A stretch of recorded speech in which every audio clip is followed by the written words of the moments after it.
Boa noite, galera! Está começando mais um vídeo no seu canal preferido.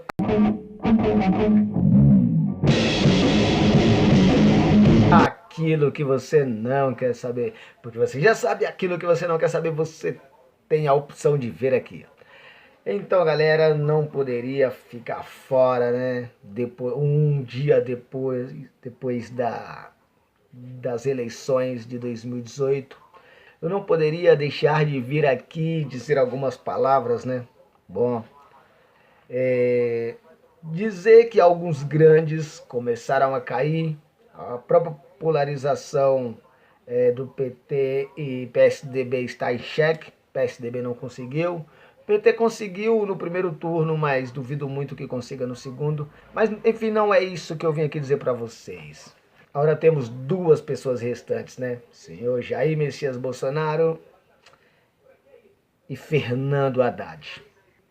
Bom, e o incrível é que são dois pensamentos completamente distintos, né? Ou seja, não tem aí um centro, alguma coisa no meio, não. São dois pensamentos completamente distintos, né? Sim, quem será que vai levar a melhor? Um representante da direita, o outro representante da esquerda, mas bem nos extremos mesmo.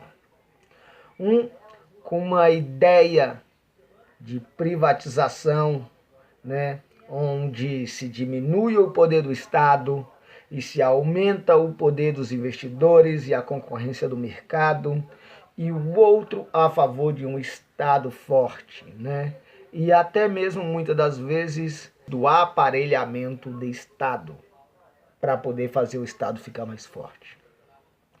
Um entende que a economia deve ficar realmente na mão de quem entende, ou seja, na mão de empresários, na mão de empresas, porque são as empresas que geram lucro, são as empresas que contratam pessoas e dá emprego para as pessoas que não têm. O outro a favor dos projetos sociais, de forma que esses projetos sociais geram lucro, de certa forma até dando realmente dinheiro para que essas pessoas tenham poder de compra, que também vai gerar a economia. Um lado descentraliza o poder, fortalece as empresas, de modo que essas empresas, de modo que não causam uma burocracia ou tira essa burocracia tão grande que aqui no Brasil tem para se formar, para se fundar uma empresa, tira essa burocracia, incentiva mais a concorrência entre as empresas. Esses incentivos às empresas, principalmente as empresas grandes, porque as empresas grandes são quem mais geram rendas e mais contratam, de certa forma, tira um pouco da burocracia dessas empresas, dos impostos que essas empresas têm que pagar, de modo que essas empresas possam girar mais o capital, assim girando mais o capital possa contratar mais pessoas, porque vendendo mais vai precisar mais de empregados, mais de funcionários, vamos dizer assim, e gerando então mais empregos, movimentando mais a economia.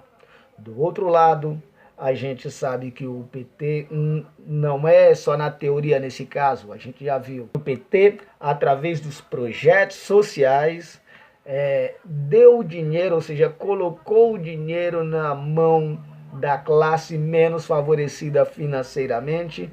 Essa classe começou então a ter mais condições de consumo, foi para o mercado, e isso fez que gerassem mais empregos, mais pessoas trabalhando, a economia começou a gerar, porque aí as pessoas obviamente iriam gastar ainda mais. Ou seja, as duas formas movimentam a economia. Um lado, o lado da esquerda, já mostrou que esse plano deu certo, foi eficaz por um tempo. O outro lado também dá certo, só que até então é na teoria. Até então é na teoria, mas é um lado que também dá certo, como você tirar as burocracias para as empresas, de forma que essas empresas consigam produzir mais. Produzindo mais geraria mais empregos, gerando mais emprego, o trabalhador teria melhor condições de consumo e isso faria com que a economia girasse. Isso é muito bom. O bom lado do PT, ali se você for pegar mais ou menos uma época com essa fase aí da economia, com essa maneira da economia de dar dinheiro às pessoas em projetos sociais para essas pessoas terem melhor condições de consumo, ir para o mercado consumir e então de certa forma o mercado consumiria mais, então precisariam de mais profissionais, contratariam mais profissionais, assim iriam ter emprego para todo mundo, ou para quase todo mundo. Essa forma foi boa. E aconteceu. Teve uma época mais ou menos aí, não tem tanto tempo, 2010, 2012, o caso deu certo, mas as pessoas começaram a fazer bagunça, né? As próprias pessoas começaram a bagunçar. Quem não conhece aí um amigo, ou não fez isso, né? Ficou 2, 3 anos em uma empresa e depois faz de tudo para ser demitido, para ter direito, para receber seus direitos, para dar entrada num carro, porque estava fácil tirar carro, te dar uma entrada em uma moto. Quem aí não trabalhou 2, 3, 4 anos e depois eles próprios faziam de tudo para serem demitidos e pegar seu dinheiro e pegar os seus direitos e até ficar aí 5, 6 meses sem trabalhar. Muitas pessoas que eu conheço fizeram isso, queriam tirar um carro, queria, tinha, queria dar uma grande entrada, então fazia isso. Ou seja, as próprias pessoas começaram a bagunçar, mas emprego não era problema, né? Emprego tinha. Depois aí veio uma crise e aí deu nisso que a gente foi, né? Como roubaram muito também o país, era uma época que tinha muito dinheiro, o país começou a ter que repor esse dinheiro, não tinha como repor porque foram roubados, as pessoas tiveram que pagar, os impostos aumentaram e a gente está nessa crise. Mas o início deu certo, a ideia era essa mesma.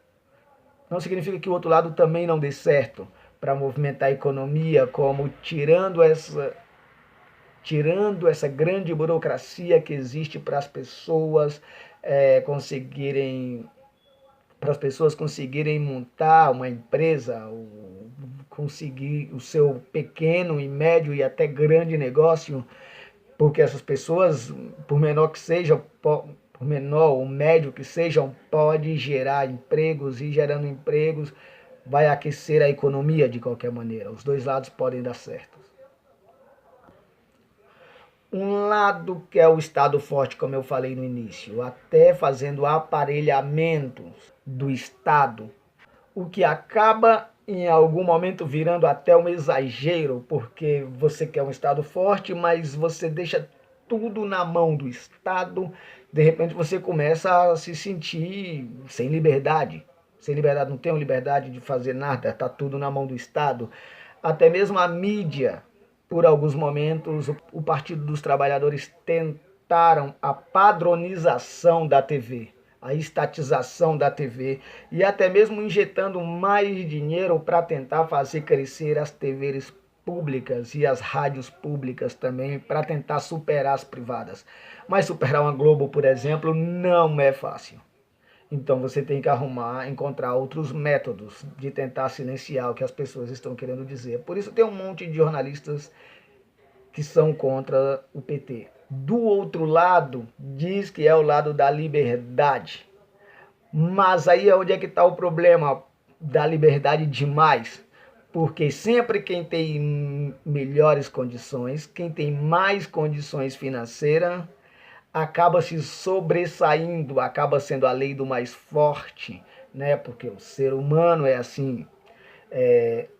Uma vez mais, parafraseando Nietzsche, parafraseando Nicolau Maquiavel, o mundo é vontade e poder. Nesse caso do mundo sendo vontade e poder, liberdade demais. Aquelas pessoas que têm melhores condições, sempre a sua liberdade vai sobressair aquelas pessoas que têm menos condições. E é assim que começam as escravidões, a dependência, né? A pessoa depende daquele sistema, mesmo que esteja ali em um papel de humilhação ali, onde o patrão acaba sobressaindo muito mais do que o empregado, onde o patrão acaba fazendo da maneira dele, da forma que ele quiser, sem o empregado ter direito, já que o Estado deixou de forma liberal, deixou a liberdade do cidadão e o Estado não está mais agora controlando essas situações. Ou seja, voltaríamos a uma oligarquia, né? Quem tem mais dinheiro comanda o Estado praticamente. Viu, os dois lados parecem bons, mas os exageros dos dois lados, exagero do PT de forma desleixada, porque foi um modelo bom, mas de forma desleixada, onde as pessoas se sentiam que tinham mais direito do que o próprio patrão, então acabava fazendo de tudo para ser demitido, para poder pegar seus direitos, e aí depois arrumava outro. Isso era muito fácil, era meio bagunçado. E também o exagero de querer estatizar tudo, até mesmo a imprensa livre, fica parecendo que as pessoas perderam a liberdade. E o exagero do outro lado também de querer deixar livre, mas nessa liberdade o mais forte, né? Nesse caso capitalista, nesse país capitalista, no mundo capitalista que vivemos, o mais forte, ou seja, quem tem mais dinheiro vai comandar os mais fracos. Ou quem tem menos dinheiro, isso também não seria legal. Mas, bom, como você pode ver, dessa vez eu só fiz uma consideração entre os dois lados que está aí. São dois polos completamente distintos, um polo de esquerda, um polo de direita, um a favor do Estado forte, da estatização de tudo, outro a favor da privação de tudo e colocar na mão de empresas. No dia 28, né, o segundo turno, veremos aí quem o povo prefere. Se é um lado mais estatizador que prefere o Estado forte, se é um lado que prefere mais a liberdade comercial, a liberdade das empresas, lado esquerdo, lado direito, vamos ver. Bem, é isso então. Se você gostou desse vídeo, se inscreva no meu canal, deixa seu like e seus comentários também, que é muito importante.